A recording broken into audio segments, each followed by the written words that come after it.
Estamos ao vivo já no canal do YouTube aqui da Mundial FM para todo o Brasil. E nas ondas do rádio para mais de 80 municípios aí cobertos pela Mundial FM.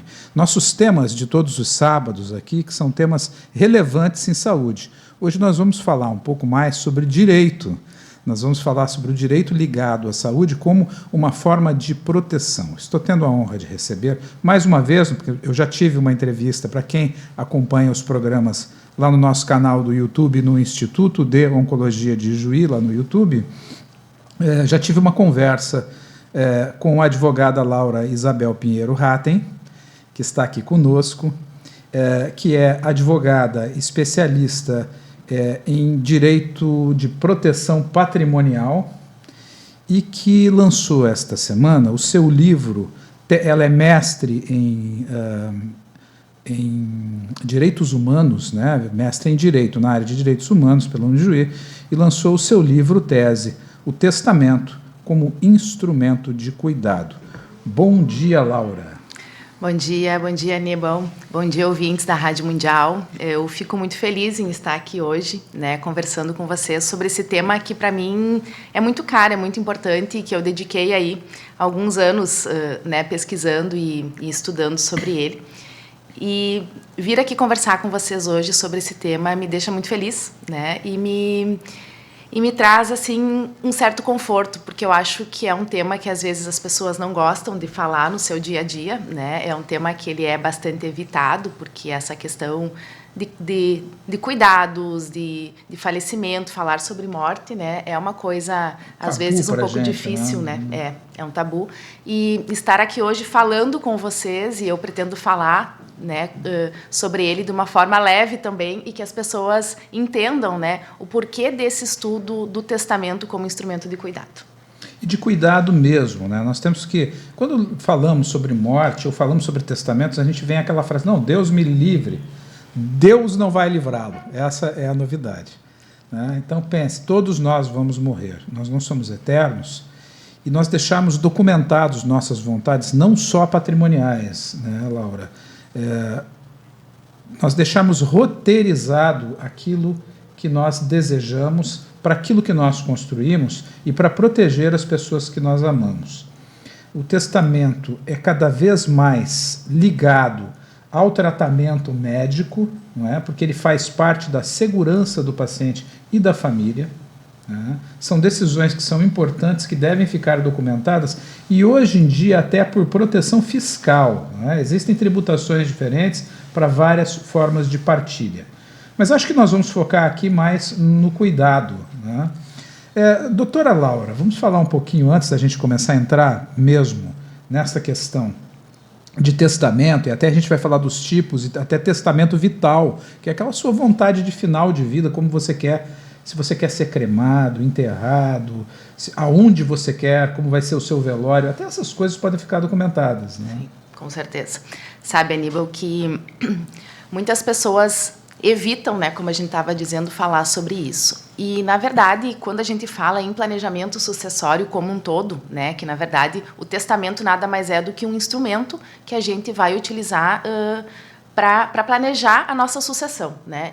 E quando a gente fala sobre isso, geralmente a gente fala, e as pessoas em geral falam sobre patrimônio, né? E o enfoque justamente do livro e disso que a gente busca conversar e explicar para as pessoas é que o testamento pode sim falar sobre cuidado, falar sobre questões existenciais que vão além de patrimônio, né? Porque a gente, quando fala, né, que é um tabu, é uma questão difícil a gente falar sobre morte, sobre falecimento, só que, no fundo, todo mundo quer deixar as coisas organizadas. No fundo, todo mundo quer que não tenha conflito, né? No fundo, todo mundo quer que tudo fique bem, que talvez o patrimônio seja, né, mantido, ou daqui a pouco escolher como quer o seu fim de vida. Todo mundo quer isso. Mas, na verdade, ninguém quer falar sobre isso com antecedência.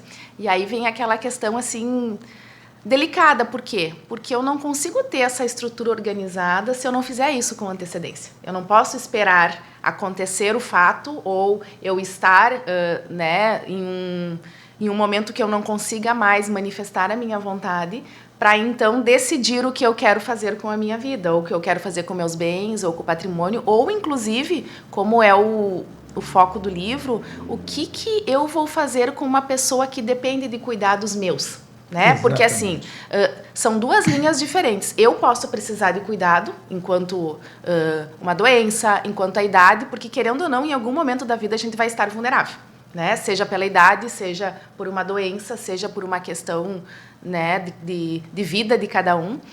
E eu posso precisar de cuidados.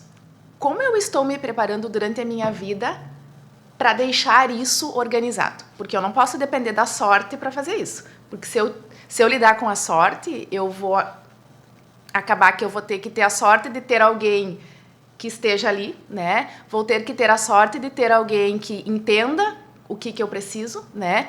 E também eu preciso olhar para o cuidado do que depende de mim, né? Então, não é só o meu cuidado, e sim o cuidado do outro. Então, no caso aqui, por exemplo, geralmente o pai ou a mãe de uma pessoa com deficiência que precisa manter esses cuidados após a sua ausência. Como que eu vou fazer isso de maneira juridicamente válida, né, que possa ser efetivamente executado depois e que deixe verdadeiramente manifestado o que eu quero que aconteça, ou o que eu entendo que é melhor, ou daqui a pouco o que eu sei, porque tu vai ser, né, tu vai entender, Aníbal, né, que vocês lidam, né, bastante com pessoas que às vezes estão numa condição mais vulnerável enquanto estão com algum tipo de tratamento de saúde. E às vezes é nesse momento que a pessoa não quer tocar nesse assunto, isso, porque ela sente que talvez isso seja uma fragilidade, que ela está dizendo assim, então eu vou morrer, não quero nem pensar em morrer. Só que geralmente tem uma pessoa que assume esse cuidado mais próximo. Exatamente. Que entende o que a pessoa gosta, que entende quando que a pessoa não está bem exatamente, que entende qual é o medicamento, né? E isso também acontece com uma pessoa com deficiência, né? Porque, na verdade, é o pai ou a mãe que estão ali no dia a dia que sabe as preferências, sabe o que eles podem fazer que melhora, talvez, né, a condição de vida daquele dia, daquela pessoa. E tudo isso, se eu não deixar documentado ou escrito para que outra pessoa assuma na minha ausência, todo mundo sofre. Nós já tivemos assim exemplos vários. Eu tenho ótimos exemplos de final de vida com pacientes, porque as coisas são muito bem conversadas durante todo o processo, enquanto a pessoa está consciente. E normalmente é bem conversado com um integrante da família, que é aquele que sempre acompanha o paciente. E é muito comum, Laura, muito comum acontecer assim. Na hora que o paciente passa a ser terminal e com cuidados paliativos, é muito comum brotar um filho, brotar um sobrinho, uma sobrinha, que nós nunca vimos. E que chega e fala, doutor, eu quero que faça isso, que faça aquilo outro. Aí eu falo, prazer, doutor Aníbal, onde você esteve durante todo o tratamento, enquanto ele estava bem? E existe o conflito de que aquele ente que participou do processo está tomando as decisões e, de repente, aparecem familiares que nunca participaram, irmãos, principalmente filhos, né, nunca participaram do processo e querem interferir naquilo que estava bem organizado do próprio paciente com aquele filho, com aquele ente. Daí surge o problema. Surge o problema. Muitas vezes eu já vi filhos chegarem e falarem, normalmente quando é a madrasta, que o pai ou a mãe são casados com o outro, chegarem, não, agora nós queremos fazer isso, isso e aquilo. Eu falo, vocês me desculpem, mas ele está em coma e o responsável legal é a esposa. É ela que toma essas decisões. E tu sabe que, Aníbal, isso é um dos questionamentos, assim, que a gente que estuda mais essa parte sucessória e por isso que o foco em se fazer um planejamento sucessório não é só sobre patrimônio, né? Inclusive é sobre cuidado, justamente porque, na verdade, nós temos hoje um direito sucessório enquanto legislação, né? Enquanto lei, que ele não observa cenários subjetivos. Ele não olha para a situação daquela pessoa. Nós temos regras que elas são determinadas pela lei, que elas são objetivas e que elas se aplicam quando não há uma manifestação de vontade específica. Então, na verdade, se eu quiser individualizar a minha sucessão, individualizar a forma que vai ser feito o meu cuidado, indicar quem será a pessoa responsável, quem eu quero que receba isso ou aquilo, ou quem que eu quero que seja o meu responsável pelos cuidados, eu preciso deixar isso escrito, eu preciso deixar isso documentado. Por quê? Porque senão eu tenho uma legislação que vai aplicar de forma padronizada para todo mundo, né? E ali eu tenho uma ordem legal. Então, eu tenho uma ordem legal que todos os meus filhos vão receber o meu patrimônio de maneira igualitária. O que acontece muitas vezes nas famílias, né? A gente tem filhos que se dedicam mais aos pais, né? Que às vezes deixam até de ter uma ascensão profissional porque estão ali do lado, né? Eles ficam ali, eles prestam o cuidado, porque é muito diferente às vezes tu né, se dedicar à tua profissão, ter uma condição financeira melhor no futuro, né, do que aquele outro irmão que ficou ali cuidando, e às né? vezes tem alguém que não é herdeiro, que é um sobrinho, que é um parente, que é um vizinho, e que dedicou a vida e que você gostaria que tivesse Isso. Então, para isso acontecer, para que existe um essa instrumento pessoa, legal. a gente precisa então ter essa manifestação de vontade em vida. E essa manifestação precisa ser válida, né? Ela precisa ser feita enquanto a pessoa está lúcida, para ela, né, poder efetivamente valer lá na frente. Então, por isso que é importante o esclarecimento das pessoas quanto a essa possibilidade, para que elas possam tomar, né, em vida, essa decisão que seja mais indicada para cada caso. Essa decisão, não só, esse planejamento, porque ele pode ser um testamento ou um planejamento sucessório, ele é plástico, né? Eu posso mudar com o tempo. Isso. Eu não preciso estar idoso, no final de carreira, aposentado para fazer isso. Não. Isso pode acontecer no decorrer da sua vida. Isso, porque na verdade, assim, hoje a gente tem uma questão muito grande que se fala sobre planejamento sucessório e se liga mais a instrumentos como holding, como essa questão tributária, né? Toda essa questão assim. Mas o que a gente precisa entender é que planejar a sucessão não é eu olhar somente para o patrimônio e que eu tenho vários instrumentos que eu posso fazer isso. Então, na verdade, criar uma holding, vamos supor, pode ser uma opção boa para fins de tributação, para fins de transmitir patrimônio, tá? Mas daqui a pouco ela não vai ser indicada para todas as pessoas e não vai ser possível em todos os casos. Então, quando a gente fala em individualizar esse planejamento sucessório, é justamente verificar qual é a situação concreta daquela pessoa, daquela família, para que a gente possa analisar e decidir qual é o instrumento que mais vai ser adequado para aquela situação dele, que vai resolver isso. E existem vários. E existem vários. Então, eu posso falar de holding, eu posso falar de testamento, eu posso falar em doação em vida, que é a partilha em vida que a gente fala, né? Então, assim, são várias coisas. Ou eu posso falar em um testamento vital, que, na verdade, todo mundo fala em testamento vital, mas ele é uma diretiva antecipada de vontade. Por quê? Porque o testamento, ele só vai ser aberto quando essa pessoa vier a falecer. E no caso do testamento vital, eu preciso ter acesso ao conteúdo disso antes do falecimento, justamente para mim fazer valer aquela manifestação da vontade da pessoa para o fim de vida, né? Então, perfeito. Tem todas essas diferenciações. Eu gosto de dar um exemplo prático e acho que isso mostra muito bem o quanto é forte o instrumento legal do testamento, o Gugu Liberato. O Gugu Liberato, ele estava no auge da sua carreira, ele não estava planejando morrer, ele tinha tudo documentado e pronto, ele tinha um grande patrimônio. Esse testamento coloca para a irmã uma parte, para os filhos, para a mãe dos filhos, acho que fica com alguma coisa, para a mãe dele fica com algo que é para cuidar ela até o final da vida, a mãe dele já com 90 e alguns anos. Mas aparecem outras versões, a mãe dos filhos diz que era esposa, que merecia alguma coisa, tentam impugnar esse testamento de várias formas, e o testamento prevaleceu. Né? Ao final de tudo, o testamento prevaleceu. Então, como é forte um instrumento legal, apesar de tentarem derrubá-lo, né? Sabe, Aníbal, que na verdade, por isso que é importante a gente, às vezes, não fazer o testamento sozinho.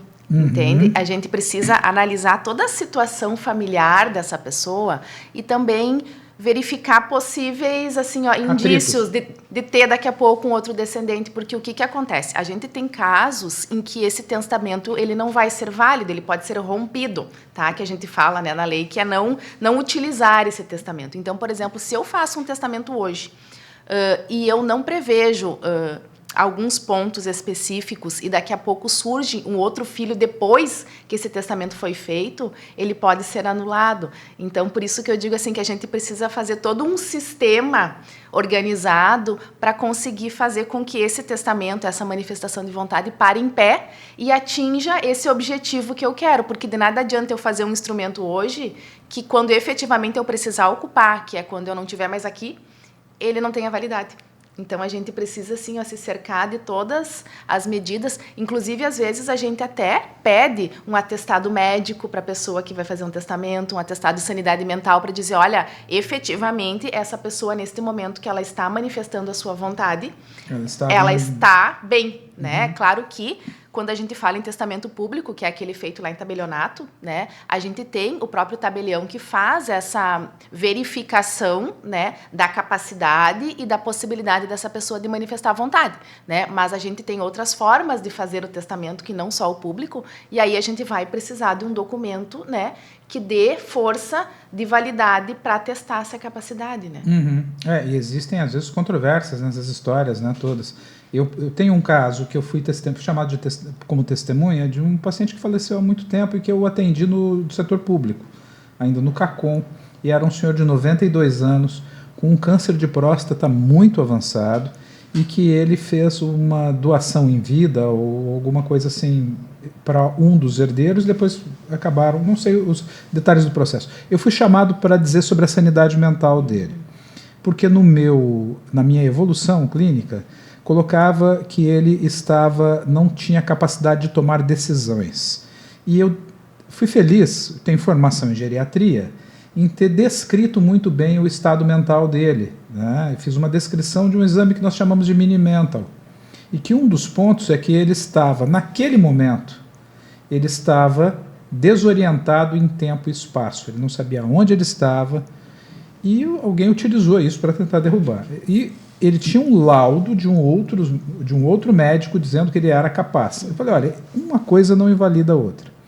Uma pessoa com 92 anos com uma doença grave raramente terá todos os seus dias de sanidade mental. Ele poderia estar num dia de delírio. Naquele momento, naquela consulta, ele não estava.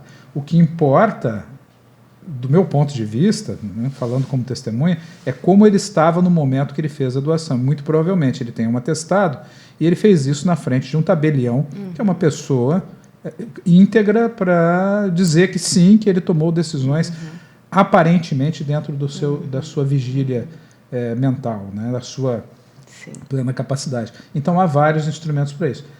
Laura, existe validade aquele testamento do filme que a pessoa escreve sozinha e assina esse papel? Tu sabe que depois da pandemia do Covid, tá? A gente teve assim, uma maior busca por testamento, porque as pessoas realmente se perceberam que poderiam morrer antes, né, do que a idade, velhice, né, se viram nesse momento. E muitos testamentos que foram feitos, porque assim, Aníbal, a gente tem a possibilidade, sim, de fazer um testamento particular, tá? Esse particular, tem o público de... Isso.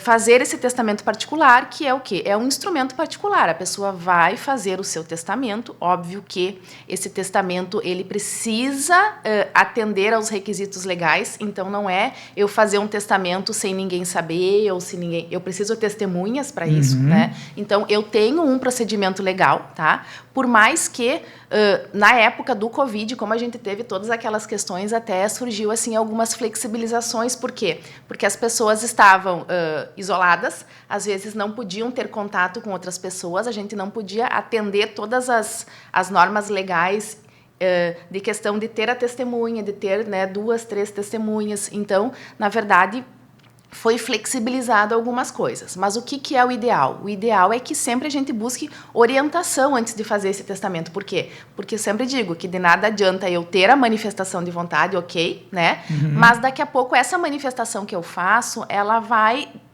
contra as normas legais. Então, por exemplo, se eu tenho filhos, né, eu não consigo determinar e deixar todo o meu patrimônio para um deles. Não né? existe aquela coisa do filme, você está deserdado e eu deixei tudo para o meu porteiro. Existe deserdação, mas existem hipóteses legais que isso pode ser feito. Então, por exemplo, assim, quando um dos filhos atentou contra a vida da pessoa que está, né? Então, assim, ó, eu preciso... Como aconteceu com a Suzane von Richthofen. Isso, tá? Então, assim, eu preciso hipóteses legais e eu preciso, então, fazer todo um procedimento para que isso aconteça. Não é o testamento sozinho que vai deserdar. Claro. Porque, assim, todo testamento que a gente faz, seja ele público, que é aquele feito em tabelionato, seja o testamento particular, ou até a gente tem uma hipótese que se chama testamento cerrado, que muitas vezes é um testamento assim mais místico, tá? Porque na verdade assim, o testamento público, eu preciso ir até um tabelionato, manifestar a minha vontade perante um tabelião, ter as testemunhas também, né?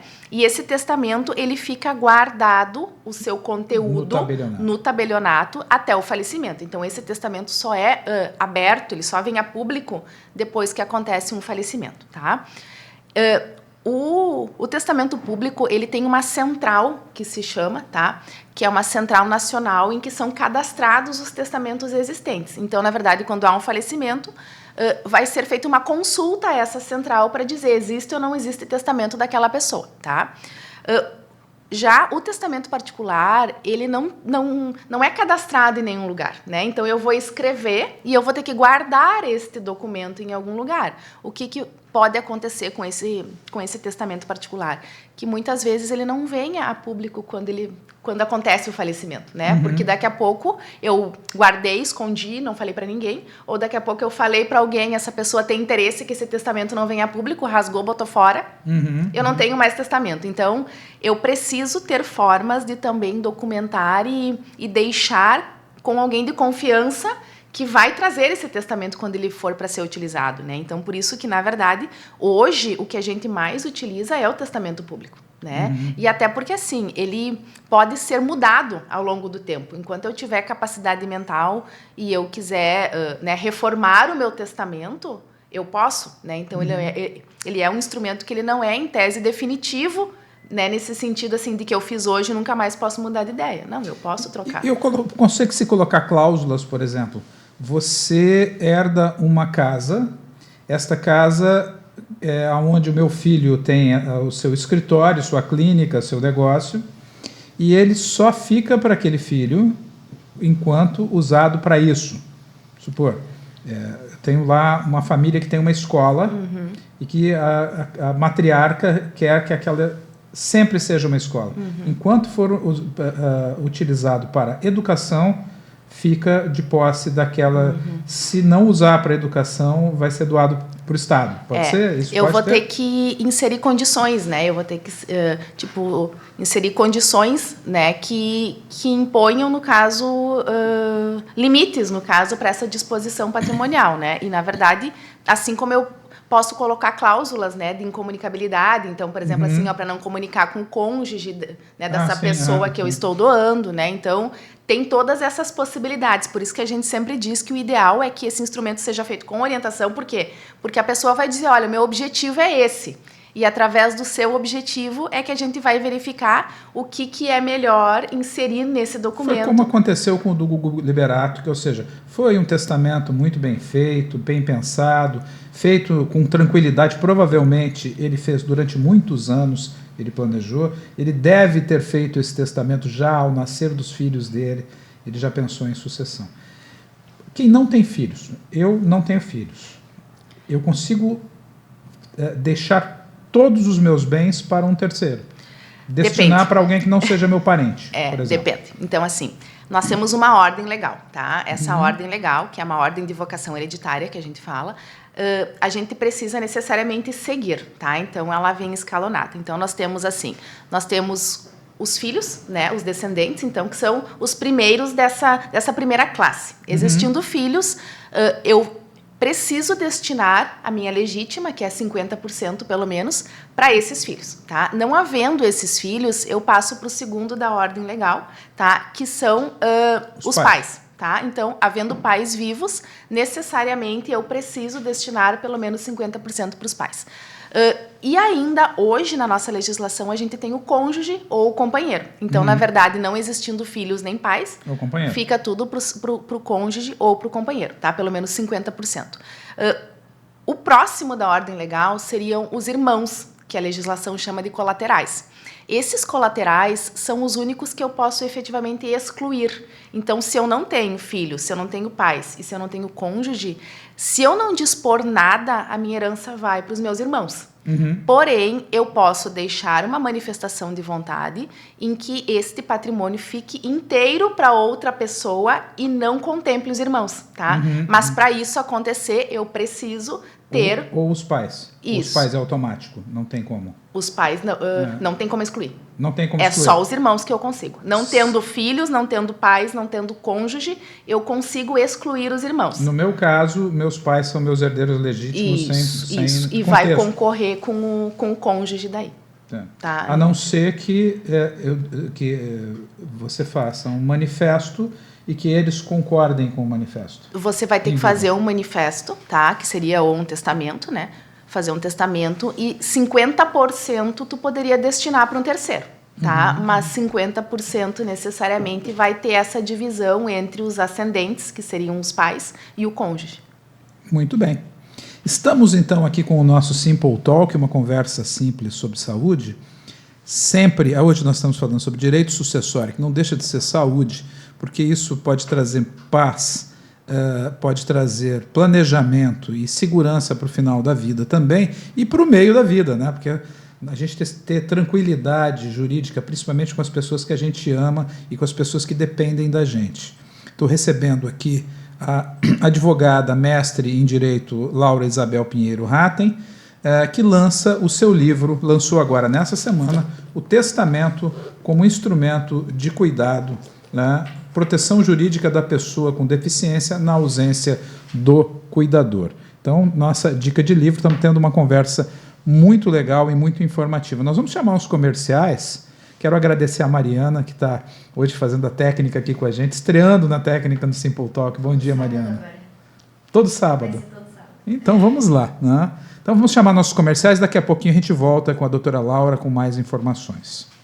Esse programa já está ao vivo no canal do YouTube aqui da Mundial FM e a partir de segunda-feira ele estará editado lá no canal do YouTube e Spotify do Instituto de Oncologia de Juí. Entra no canal Instituto de Oncologia de Ijuí lá no YouTube, siga o canal. Lá tem mais de 70 programas com temas relevantes em saúde, onde você vai poder ver, rever e encaminhar para quem você ama e precisa da informação.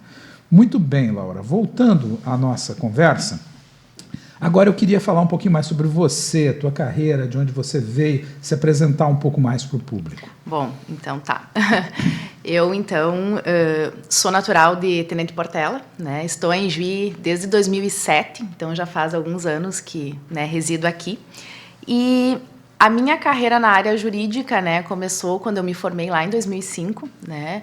E sempre estive estudando, né, buscando atualização, né? Eu sempre quis fazer concurso público, então eu passei um bom tempo estudando para isso.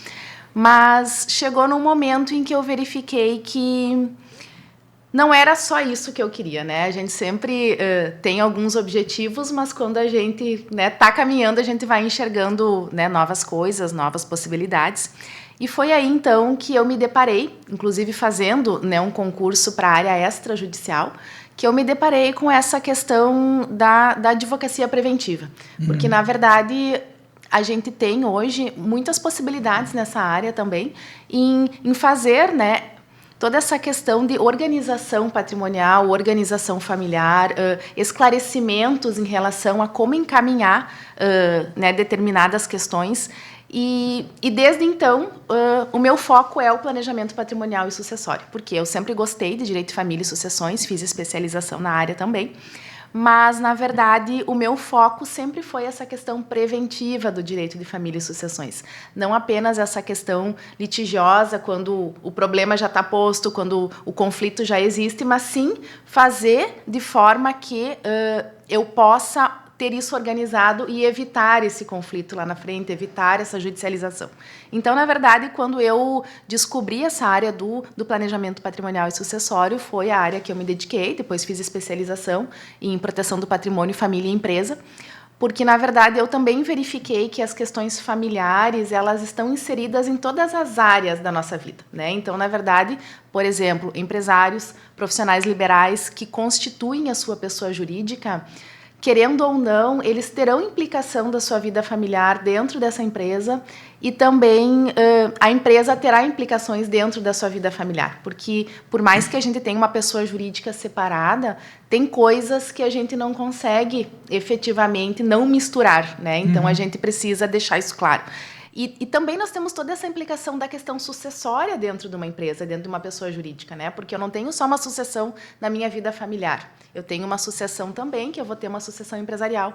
Então, justamente essa especialização faz esse alinhamento para que a gente perceba que sim, lá dentro da empresa eu vou precisar pensar em sucessão, e lá dentro da minha família também vou precisar. E se eu tenho isso organizado com instrumentos que me tragam segurança, isso fica tudo bem mais fácil, né? E foi aí, então, que surgiu a oportunidade para que eu fizesse, né, o mestrado aqui em Direito. E, na verdade, esse mestrado foi na área de Direitos Humanos e eu precisava também procurar uma coisa que alinhasse a minha questão profissional, né, para que eu pudesse pesquisar e estudar, e também fosse alinhada a questão do programa, do mestrado em Direitos Humanos da Unijuí.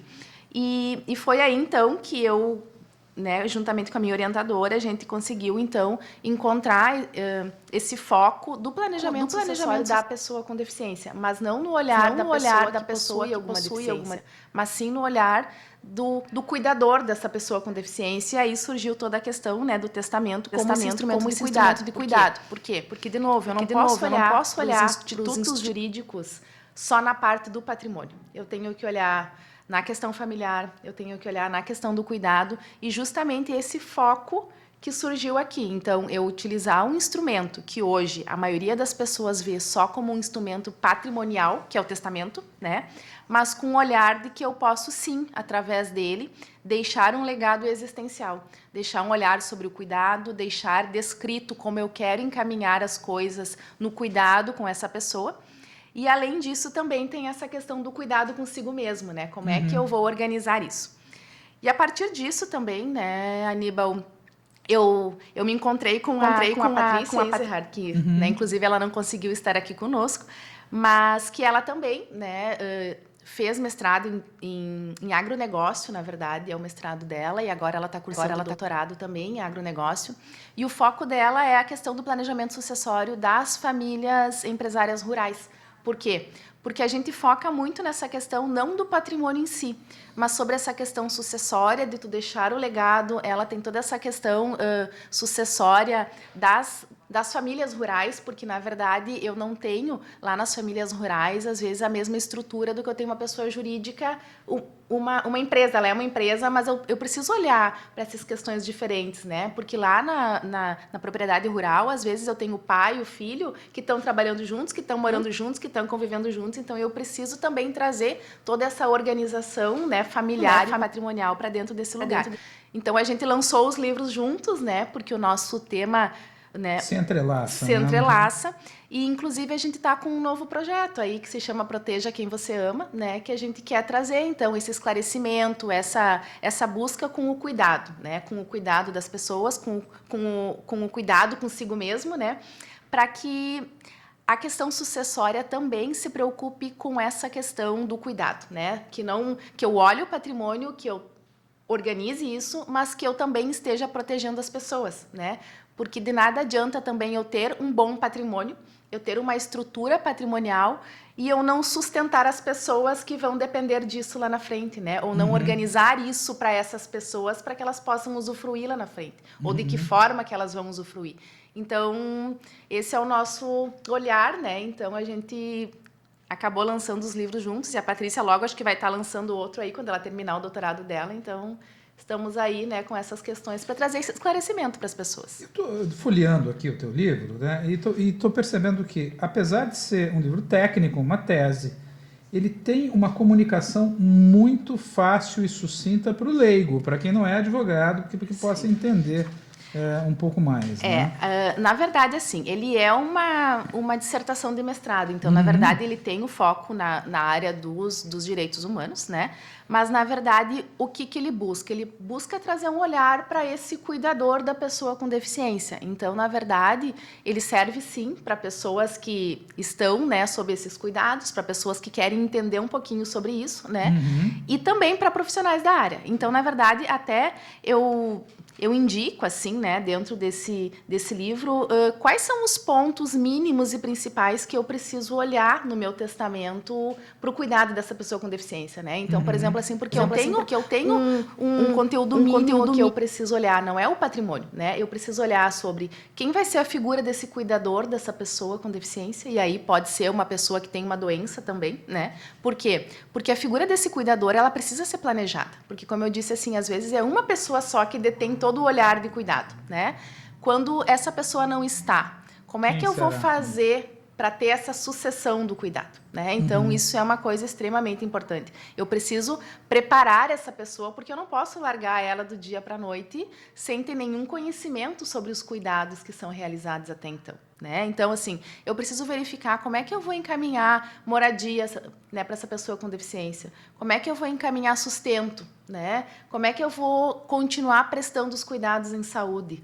E não só a pessoa com deficiência, mas a pessoa com fragilidade. Isso. Eu tenho sempre um exemplo de uma querida paciente minha que já partiu, e ela tinha uma grande preocupação com a filha, que era mãe solteira, e com a netinha. E que a filha foi uma pessoa que não tinha boa desenvoltura social. Ela não tinha deficiência alguma, mas ela foi alguém que foi desligada, desleixada com a sua vida, não estudou, e que não era profissional, e que dependia da mãe, até por criação, por vínculos, por laços, por coisas que não nos remetem, né? mas que acabaram criando uma pessoa dependente financeiramente dessa mãe. E a grande preocupação dela era, eu vou partir, e quem vai ajudar esta minha filha a criar a minha neta? Então, até isso tem que ser isso. Por isso que eu digo assim, é uma vulnerabilidade, né? E eu acho que qualquer pessoa, em qualquer momento da vida, pode estar sujeita a algum tipo de vulnerabilidade. Então, assim, aqui o foco, né, foi só um recorte da pessoa com deficiência, mas é o que eu disse, a gente pode ter uma pessoa que tem alguma questão de saúde. A gente fala até, assim, por exemplo, em vulnerabilidade financeira.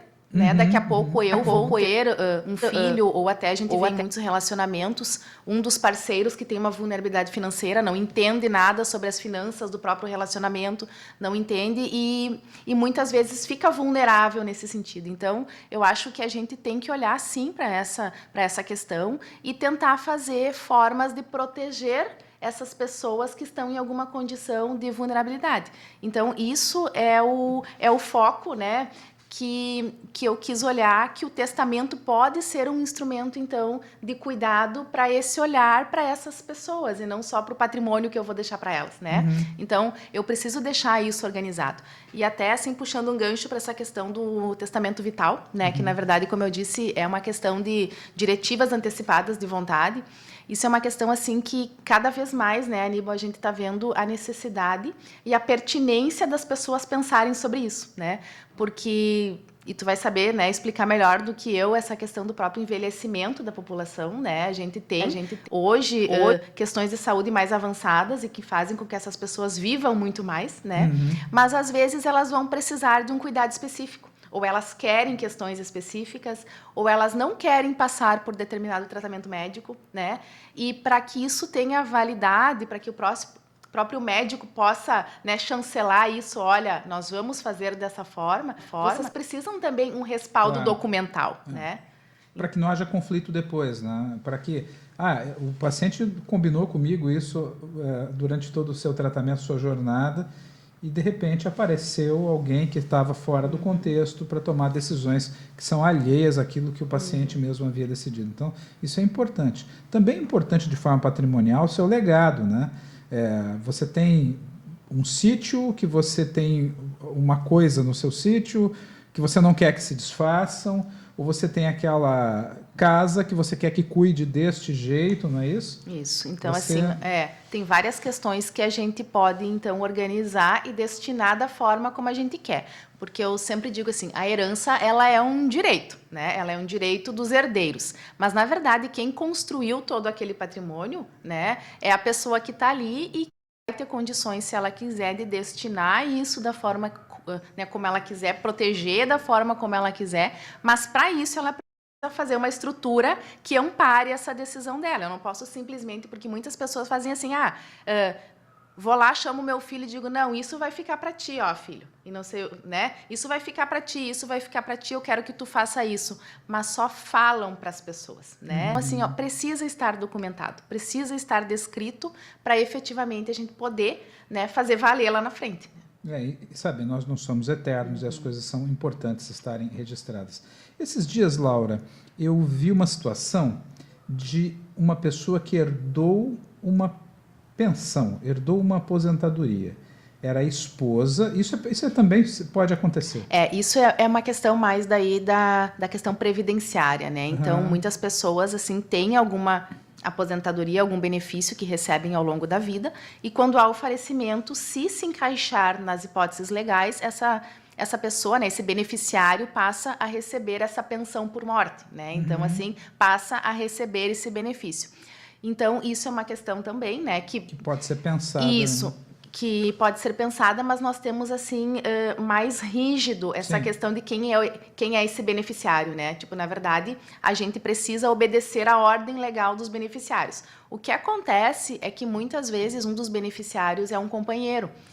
E essa relação, né, essa união estável não está documentada, né? Então, assim, as pessoas só estão morando juntos, só passaram a vida juntos, mas não fizeram nenhum instrumento documentando essa relação.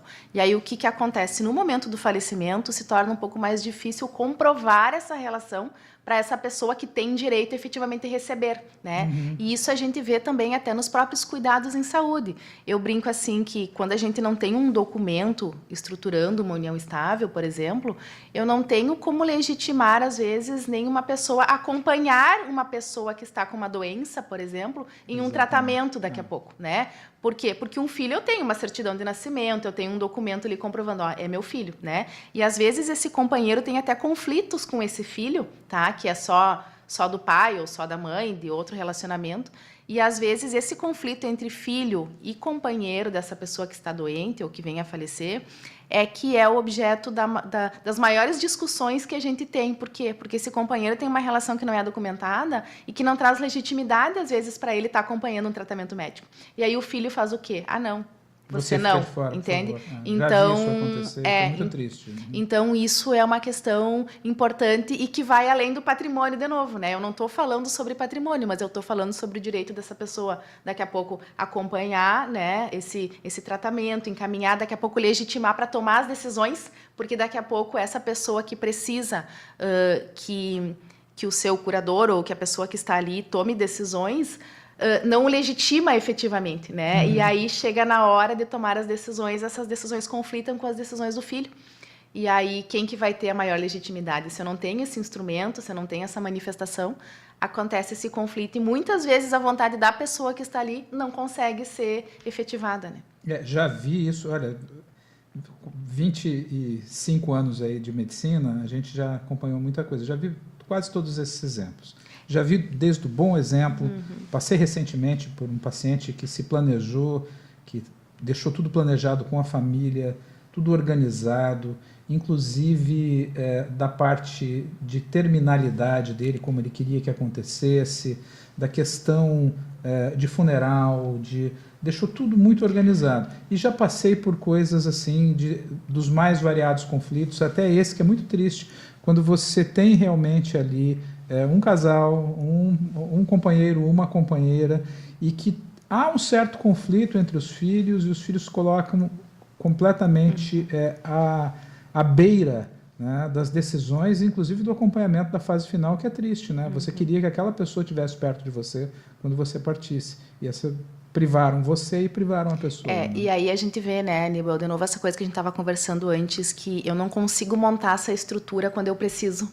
Eu preciso ter essa estrutura montada com antecedência, eu preciso ter isso pensado, eu preciso ter isso organizado, porque efetivamente quando eu precisar utilizar, se eu não tiver organizado, eu não vou ter o que fazer. Eu vou ter que respeitar a ordem padronizada, eu vou ter que respeitar as questões legais, e aí eu não consigo, por exemplo, legitimar esse companheiro, né? Exatamente. Então, por isso que eu digo assim, ó, que é uma questão que é difícil para as pessoas, às vezes, pararem para pensar, mas é aquela coisa, né? A única certeza que a gente tem é que a gente vai morrer. A gente não sabe quando, né? E é bem engraçado essa questão das pessoas, como a gente tem uma certa esperança quanto ao tempo, né? Todo mundo tem aquela coisa assim, mas eu ainda vou ter tempo de organizar, eu ainda vou ter tempo de pensar sobre isso, de ter essa conversa lá na frente. E às vezes não dá tempo, né? Então, por isso que isso é um assunto assim que a gente tem que encarar com mais leveza e com mais praticidade. Por quê? Porque uma hora ou outra alguma coisa vai acontecer, né? A gente não tem como dizer que vai viver para sempre, né? Então, a gente pode estar sujeito a alguma vulnerabilidade, né? E a gente precisa pensar nessa estrutura para suportar isso com antecedência, com organização e com segurança jurídica, né? Porque na hora que a gente for precisar, a gente precisa estar com isso todo estruturado e todo montado, né? Muito bem, a conversa fluiu aqui, que foi rápida. Conversar com quem domina o assunto é sempre muito bom. Também quero só fazer uma ressalva aqui. A Laura falou bastante sobre a vida privada dela. A Laura é esposa do Nasser Hatem, que é juiz de direito, já está há 20 anos aqui em Juí. Então, o assunto do almoço em casa é o direito e a paixão da família. E a mãe do Maruan, né, que eu sou fã do Maruan, acompanho ele nas redes sociais todas também. É, isso aí. Laura, então é dividir também. Que vitória para você, que grande conquista que é você estar aqui como profissional, concluindo o teu mestrado, como mãe, como esposa, né? São várias vitórias em várias pontas, né? E muito bom trazer essa informação para os nossos ouvintes, principalmente as pessoas que estão interessadas em temas de saúde. Cada vez mais, eu sempre digo que o direito é tão essencial à saúde quanto as medicações, quanto os hospitais, quanto as internações, porque é ele que vai estar dando regimento, né, e dando ordem à nossa sociedade. Muito obrigado mesmo aí pela tua conceder teu tempo aí na manhã de sábado para estar nos informando, uma informação muito fluida, muito rápida, um tema delicado, mas tratado aqui de uma forma muito suave, delicada, como tu é sempre no teu dia a dia, e muito profissional.